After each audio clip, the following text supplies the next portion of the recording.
جی دوستوں، کہا جاتا ہے کہ ایک بادشاہ نے کسی بات پہ خوش ہو کر ایک شخص کو یہ اختیار دیا کہ وہ سورج غروب ہونے تک جتنا زمین کا دائرہ مکمل کر لے گا وہ ساری زمین اس کے نام کر دی جائے گی، پر شرط یہ رکھی گئی کہ سورج غروب ہونے سے پہلے اسے دائرہ مکمل کرنا ہوگا۔ اگر وہ دائرہ مکمل نہ کر پایا تو اسے کچھ نہیں دیا جائے گا۔ وہ شخص ہنسی خوشی دربار سے نکلا اور چلتے چلتے کافی دور نکل آیا، اور جب ظہر کا ٹائم آ پہنچا تو اسے خیال آیا کہ مجھے واپس لوٹنا چاہیے، لیکن سامنے جب اس نے ہرے بھرے کھیت باغوں سے بھرے دیکھے تو اس کے دل میں خیال آیا کہ کیوں نہ اس کو بھی اپنی جاگیر کا حصہ بنا لوں، پھر واپس لوٹ جاؤں گا۔ چلتے چلتے دوستو جب وقت عصر تک آ پہنچا تو پھر اس کے دل میں خیال آیا کہ شاید اب مجھے واپس لوٹ جانا چاہیے، لیکن جب سامنے اس نے خوبصورت پہاڑ اور ان کے اوپر ٹھنڈے ٹھنڈے پانی کے چشمے دیکھے تو اس کے دل میں لالچ آیا کہ کیوں نہ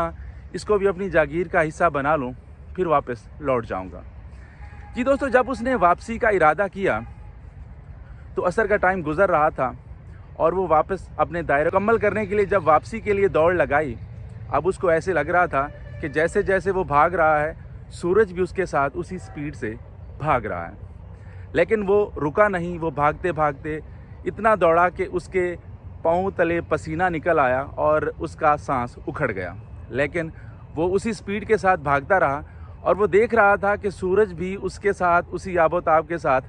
دوڑ لگا رہا ہے جیسے اس کے ساتھ اس نے کوئی مقابلہ لگا رکھا ہو۔ دوستو، جیسے ہی مغرب کا وقت ہوا اور اس شخص کو یہ لگا کہ سورج اب دوڑ نہیں رہا بلکہ اب پگھل رہا ہے، تو اس کے دیکھتے دیکھتے ہی سورج غروب ہو گیا۔ وہ شخص وہیں پہ منہ کے بل گر پڑا اور اس کی روح اس کے جسم سے پرواز کر گئی۔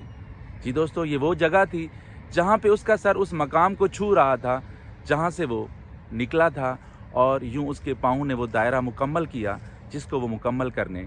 نکلا تھا۔ جی دوستو، اسی جگہ پہ اس کی قبر بنائی گئی، اور اس کی قبر پہ ایک کتبہ لگایا گیا، اور جس کے اوپر یہ تحریر کیا گیا کہ اس شخص کی کل جاگیر اتنی ہی تھی جتنی اس کی قبر نے گھیر رکھی ہے۔ جی دوستو، اسی بات کا اشارہ اللہ تعالیٰ نے قرآن پاک میں سورہ عصر میں فرمایا کہ قسم ہے زمانے کی، بے شک انسان خسارے میں ہے۔ جی دوستو، آپ کو یہ بات سنانے کا مقصد یہ تھا کہ آج کل ہمارے دائرے بہت وسیع ہو چکے ہیں۔ ضرورت اس امر کی ہے کہ ہمیں واپسی کے سفر کے لوٹنے کی تیاری کرنی چاہیے اس سے پہلے کہ سورج غروب ہو جائے۔ امید کرتا ہوں دوستو آپ کو میرا یہ ولاگ پسند آیا ہوگا۔ جڑے رہیے گا موٹیویشن ود افتخار وڈیچ۔ اللہ حافظ۔